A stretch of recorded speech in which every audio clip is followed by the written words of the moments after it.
किसान भाइयों, अगर आप कम से कम लागत और कम से कम समय में तैयार होने वाली फसल करना चाहते हैं और आपको क्लाइमेट कंट्रोल और पेस्टिसाइड के स्प्रे शेड्यूल के साथ साथ खाद प्रबंधन की बहुत अच्छी समझ नहीं है और आप बहुत कम रिस्क में खेती की शुरुआत करना चाहते हैं, तो खीरे की फसल एक बहुत बढ़िया ऑप्शन है। क्योंकि खीरे की फसल कम से कम लागत में मात्र 30 से 32 दिनों में तैयार होकर 2 से 3 महीनों में गजब की पैदावार दे जाती है। तो किसान भाइयों, आज की इस वीडियो में खीरे की खेती पर संपूर्ण A to Z विस्तृत जानकारी अपने प्रैक्टिकल एक्सपीरियंस के आधार पर बहुत ही सहज शब्दों में देने वाले हैं, जिसमें हम खीरे की फसल पर सबसे महत्वपूर्ण बातों पर, जैसे बुआई का सही समय जिससे हमें अच्छे उत्पादन के साथ साथ अच्छे बाजार भाव मिल सकें, उपयुक्त मिट्टी और जलवायु जिससे हम कम से कम लागत में अच्छा से अच्छा उत्पादन ले सकें, उन्नतशील रोग प्रतिरोधी किस्में जो अच्छी रोग प्रतिरोधक क्षमता के साथ साथ बम्पर उत्पादन दे सकें, और खेत की तैयारी के साथ साथ खाद प्रबंधन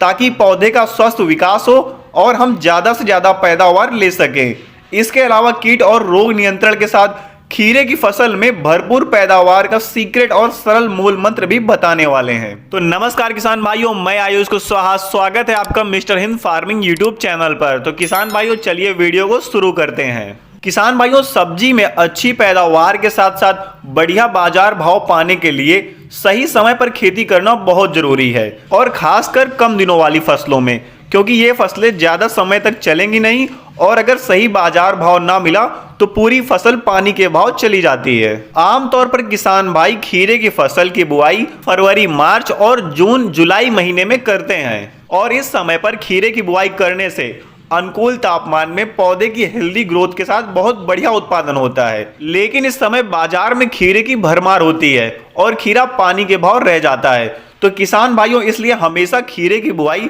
समय से 10 से 15 दिन पहले या फिर समय के बाद यानी पछेती समय पे करिए। गर्मियों के मौसम के लिए खीरे की अगेती बुआई 15 जनवरी से लेकर 10 फरवरी तक करने का सबसे सही समय रहता है। लेकिन इस समय न्यूनतम तापमान पर खीरे का अंकुरण खेतों पर कराना मुश्किल होता है। इसके लिए किसान भाइयों, आप सीडलिंग ट्रे का प्रयोग करके किसी रूम या पौधे की छांव पर नर्सरी तैयार करके समय पर बुआई कर सकते हैं। और बारिश के मौसम के लिए खीरे की अगेती बुआई मई महीने में करके बढ़िया मुनाफा लिया जा सकता है। अब अगर बात करें बढ़िया पैदावार की, तो मिट्टी की गुणवत्ता और प्रकार का बहुत बड़ा योगदान रहता है फसल की पैदावार में। वैसे तो खीरे की खेती सभी प्रकार की रेतीली, दोमट और मटियार मिट्टी में की जा सकती है, लेकिन जब बात आती है सबसे उपयुक्त मिट्टी की, तो उच्च जीवाश्म युक्त बलुई और दोमट मिट्टी खीरे की फसल के लिए सबसे उपयुक्त होती हैं। और मिट्टी की गुणवत्ता के साथ साथ खेत में अच्छी जल निकास व्यवस्था होना आवश्यक है।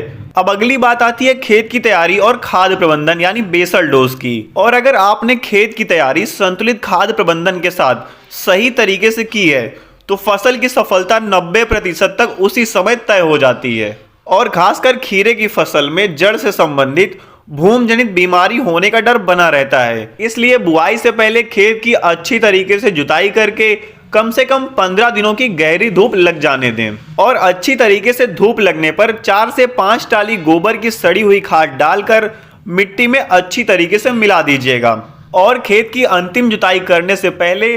कम से कम 30 किलोग्राम यूरिया, 50 से 55 किलोग्राम DAP और 40 किलोग्राम म्यूरेट ऑफ पोटास के साथ में 10 किलोग्राम माइक्रो न्यूट्रिएंट्स और साथ में 5 किलोग्राम पिप्रोनिल 0.3% ग्रेनुअल फॉर्म को प्रति एकड़ दर से देकर मिट्टी में अच्छी तरीके से मिला दीजिए। और यदि खेत में मिट्टी के बड़े बड़े डेले हैं, तो बुआई करने से पहले पाटा लगाकर खेत की मिट्टी को अच्छी तरीके से मुलायम कर लीजिए। अब खेत तैयार होने पर बात आती है खीरे की बुआई करने की। आमतौर पर अपने देश में खीरे की बुआई की 2 विधियां प्रचलित हैं, जिसमें पहली विधि में 1.5 से 2 मीटर की दूरी पर 60 से 75 सेंटीमीटर चौड़ी नाली बनाकर नाली के दोनों मेड़ों पर 45 से 60 सेंटीमीटर पर एक एक बीज बोया जाता है। और वहीं दूसरी विधि में 3 से 4 फीट की दूरी पर 2 से 2.5 फीट चौड़ी बेड बनाकर ड्रिप और मल्चिंग पर या फिर बिना ड्रिप और मल्चिंग के दोनों तरफ 1 से 1.5 फीट की दूरी पर जिग जैग एक एक बीज बोया जाता है। और खीरे के पौधे को बांस और सुतली की सहायता से सहारा दिया जाता है। इस विधि में पहली विधि की अपेक्षा लगभग 25% लागत ज्यादा आती है, लेकिन इस विधि से खीरे की खेती करने पर उत्पादन भी दोगुना होता है।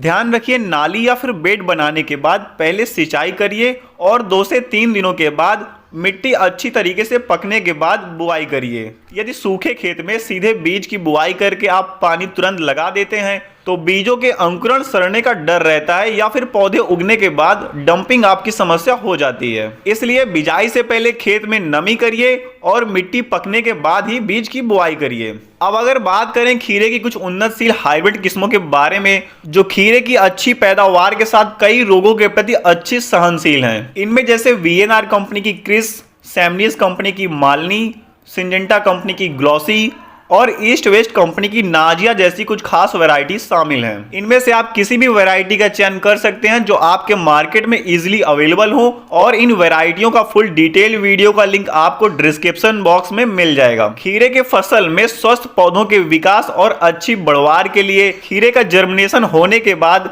कम से कम 2 ड्रिंचिंग करना बहुत लाभदायक होता है, जिसमें पहली ड्रिंचिंग खीरे के पौधे उगने के 2 से 3 दिनों पर 400 लीटर पानी में 400 ग्राम ह्यूमिक एसिड और लगभग 800 से 1 किलोग्राम बाविस्टिन फंगीसाइड को मिलाकर प्रति पौधे जड़ों पर 20 से 25 ml की ड्रिंचिंग कर दीजिए।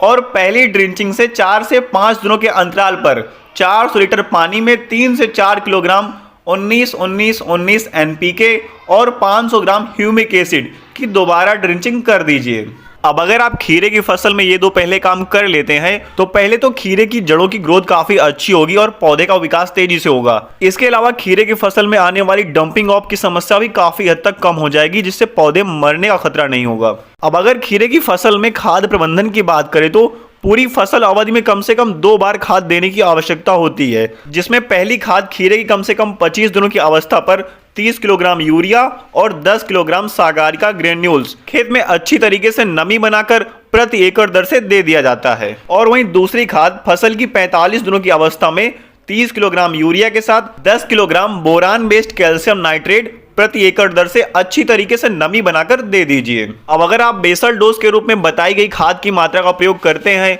तो खाद की इतनी मात्रा खीरे की फसल के लिए पर्याप्त होती है। अब अगली बात आती है खीरे की फसल में सिंचाई की। अब किसी भी फसल में सिंचाई मिट्टी के प्रकार और मौसम पर निर्भर करती है।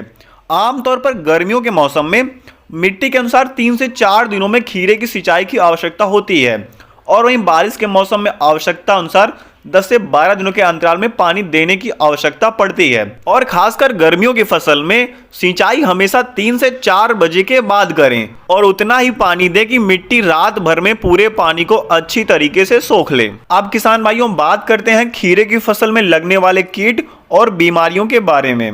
अब खीरे की फसल में आमतौर पर शुरुआती अवस्था में मुख्यतः रस चूसक कीट जैसे सफेद मक्खी, माहू और पत्ती खाने वाले बीटल जिसे लाल घुन भी कहते हैं, इनका सबसे ज्यादा अटैक होता है, जिसमें आप रस चूसक कीट को नियंत्रित करने के लिए इम्डाक्लोरोपिड 70% जो आता है बायर कंपनी की एडमायर में, इसका आप 4 से 5 ग्राम प्रति 15 लीटर दर से, या फिर टाटा का मानिक जिसमें आता है एस्टामिप्रिड 20% SP फॉर्मुलेशन में, इसका आप 4 से 5 ग्राम प्रति 15 लीटर दर से स्प्रे कर सकते हैं। और कई बार गर्मियों के मौसम में सफेद मक्खी का अटैक रुकने का नाम नहीं लेता, तो किसान भाइयों आप वहां पे BASF कंपनी का सफीना आता है, उसका आप 2 ml प्रति लीटर दर से स्प्रे कर सकते हैं। और साथ में आपको एक कोई सा भी फंगीसाइड मिक्स कर लेना है, जैसे कि बाविस्टिन है या फिर सैफ है या फिर रिडोमिल गोल्ड है, ऐसा कोई सा भी एक फंगीसाइड साथ में दे देना है। और यदि खीरे की फसल में पत्ती खाने वाले बीटल का अटैक होता है जिसे लाल घुन कहते हैं, तो इसके लिए आप क्लोरोपारीफास 20% EC फॉर्मुलेशन का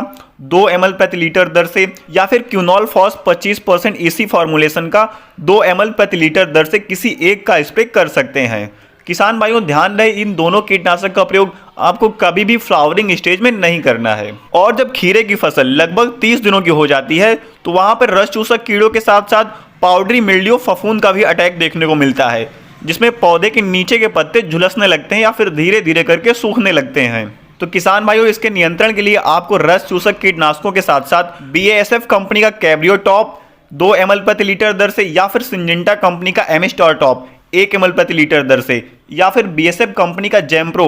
2 ml प्रति लीटर दर से किसी एक का 8 से 15 दिनों के अंतराल पर आवश्यकता अनुसार प्रयोग कर सकते हैं। और जब खीरे की फसल में फूल फल लगना शुरू होता है तब आमतौर पर फसल में फल मक्खी का अटैक काफी ज्यादा देखने को मिलता है, जिसकी वजह से फल सड़कर गिरने लगते हैं या फिर फल टेढ़े मेढ़े हो जाते हैं। इस समय आपको BASF कंपनी का बेनिवा इंसेक्टिसाइड 2 ml प्रति लीटर दर से कम 15 दिनों के अंतराल पर 2 स्प्रे ले लेना है। और इसके साथ आपको किसी भी प्रकार के रस चूसक कीट या फिर दूसरे कीटनाशक को मिलाने की आवश्यकता नहीं है, यह अकेला इस सभी प्रकार के कीड़ों को मार देगा। इसके अलावा किसान भाइयों, खासकर कद्दू वर्गीय फसलों में जैसे खीरा, खरबूजा और तरबूज जैसी फसलों में फसल की किसी भी अवस्था में मोजेक वायरस का अटैक देखने को मिल जाता है, जिसके फसलों पर प्रारंभिक लक्षण पौधे की नई पत्तियों में दिखाई देते हैं, जिससे पौधे की नई पत्तियों पर हल्के हरे और पीले रंग के धब्बे दिखाई देने लगते हैं। और इसका संक्रमण पूरी तरीके से हावी होने पर संक्रमित पौधों की पत्तियां पीली होकर मुड़ने लगती हैं